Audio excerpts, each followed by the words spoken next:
I can't see her doing something like that. She's super intelligent. I can't.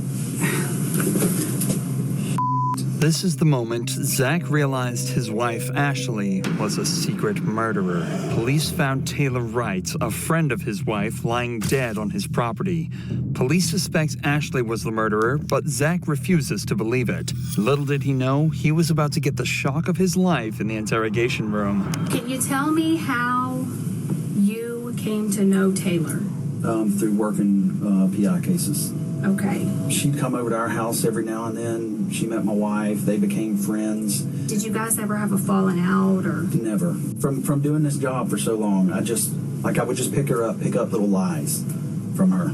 Stuff just didn't start seeming right. She would disappear for days. You couldn't get her on the phone. Greg and I would try to call her. You couldn't get her on the phone. Taylor had been known to go missing for days at a time, but this time was different. She hadn't been seen for over a month before she was found.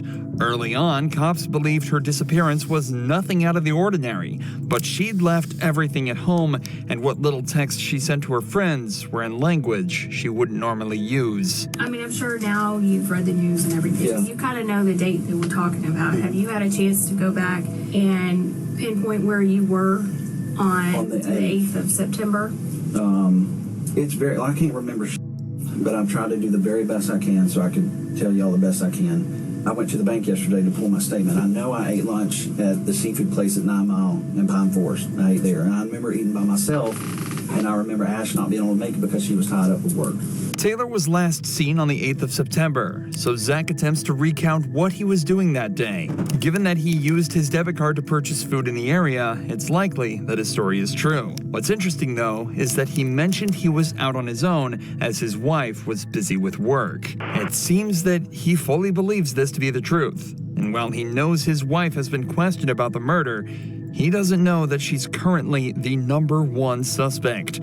The cops aren't trying to learn more about the case. They're trying to determine if Zach had a hand in the murder, or at the very least, turn him against his own wife. Do you know anything about this money that Taylor had given you all? No, absolutely not. She's never given me anything. I've never got anything from that. No.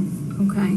Do you know anything about your finances? No, to be honest. I give her when I work a case or and I got a settlement from my attorney, I hand it straight to Ash. She takes care of everything. The money the detective is referring to here is a sum of $34,000 that Taylor had given to Ashley for safekeeping. Taylor was going through a divorce and wanted the money away from her own accounts. But instead of putting it in a safety deposit box as promised, records show Ashley put it into her own accounts. By the time Taylor wanted it back, she'd already spent all of it. Coincidentally, Taylor only asked for it back on the 8th of September. If it's not already obvious by now, Zach is a very caring person who obviously trusted his wife a lot. So far, he's provided solid answers to where he was when Taylor disappeared and his involvement in the couple's finances, equating to almost none. But the detectives have to rule out any involvement whatsoever, so they decide to discuss where the body was found. The property up on Britt Road, and that's owned by her aunt and uncle. Mm-hmm. Have you ever been out there? Yeah. When's the last time you think you were out there? The last time I went out there is when I traded my four-wheeler for a side-by-side. And that's the last time I've been. Before that, I couldn't tell you. When was that? A couple months back. Your phone number, the 554 number, do you always keep that on you? Yeah, I reckon. Do you ever loan it out to anybody? No. Okay. No. Would you ever loan it to anybody? Or No. do you remember Ashley ever using it, taking it with her? No. Never. Okay, did it ever get lost or stolen or anything and get replaced? No, not that I recall. Okay. This might seem like a random question, but phone records actually played a huge part in uncovering the truth in this case. Not only did they show Ashley on the property Taylor was found dead at on the 8th, but they also showed Taylor's phone at a wedding Ashley attended the very next day. But Taylor was never seen at the wedding or anywhere else after that date. Detectives here are just trying to confirm that if suspicious activity was discovered from Zach's phone records, there would be no way to argue that it wasn't him in control of the phone. But remember, Zach still has very little idea surrounding the true nature of this case. He doesn't know how much evidence the cops have against his wife.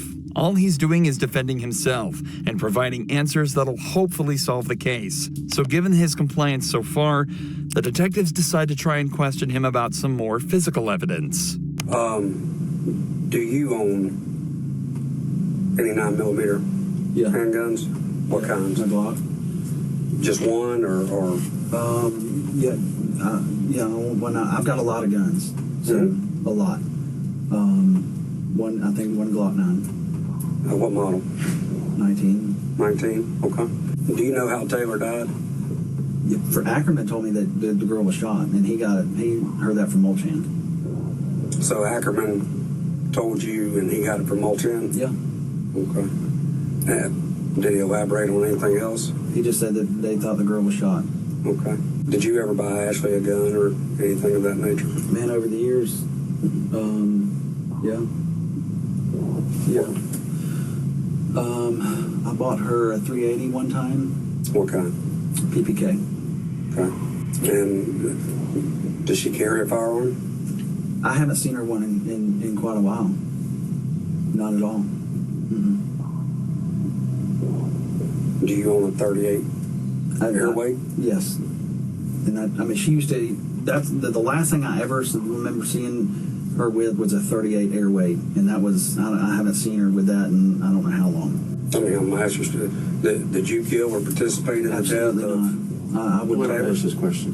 Okay. What happened? Did you kill or participate, or do you have any knowledge?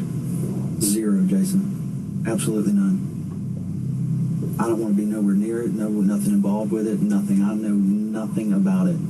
The detectives are now trying to ramp up the pressure slightly. Zach has seemed extremely comfortable up to this point, and they're likely just trying to test whether that's because of the more casual nature of the interview so far, or if it's because he genuinely is innocent. However, Zach stays calm, and his body language confirms this. As the pressure mounts, Zach doesn't lean back, cross his arms, or really become closed off in any way as a guilty person may. Instead, he leans forward, maintains eye contact, and his statements are clear and concise. His posture here is one of confidence and cooperation. His feet are flat on the ground, and he's leaning towards the detectives, proving that he feels safe around them, and that he's got nothing to hide. In fact, this is just one of two different positions Zach has assumed throughout the interrogation. The other being a more casual, upright position with his hands and legs open. Zach is doing everything he can to appear innocent, and yet the pressure continues to mount. What do you think happened to Taylor? I couldn't tell you, Jason. I mean, I don't know.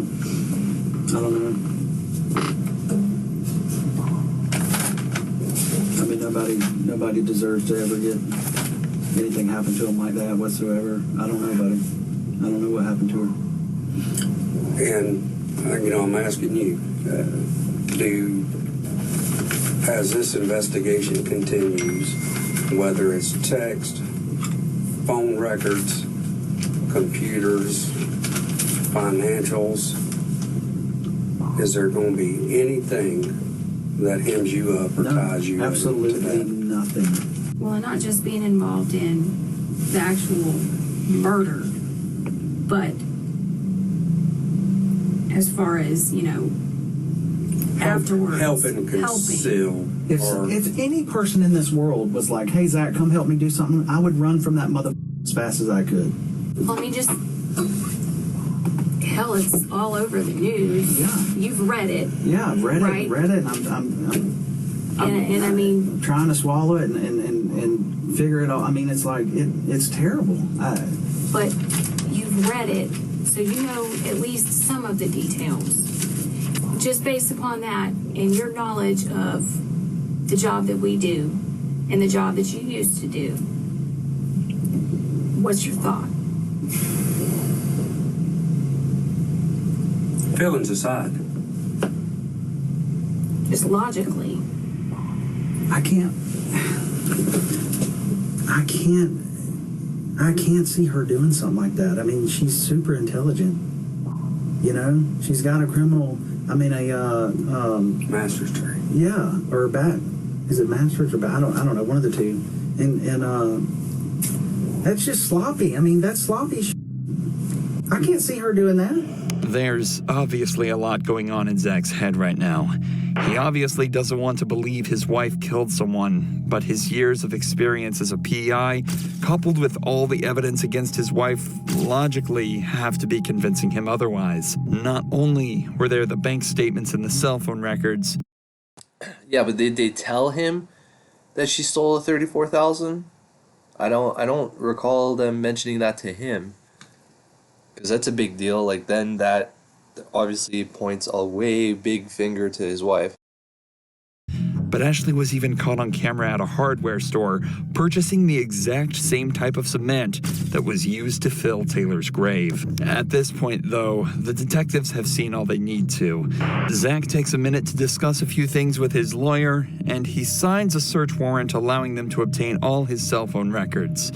Eventually, Zach is cleared of any wrongdoing and is allowed to return home. Is now serving her time away from her husband behind bars.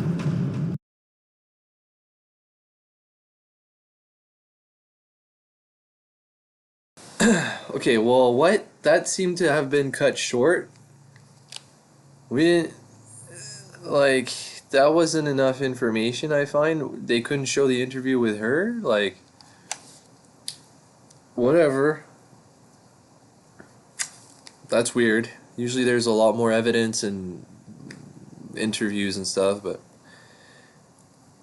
that was kind of weird. I'm kind of disappointed with how that ended, but anyways, I'll see you in the next one. Peace.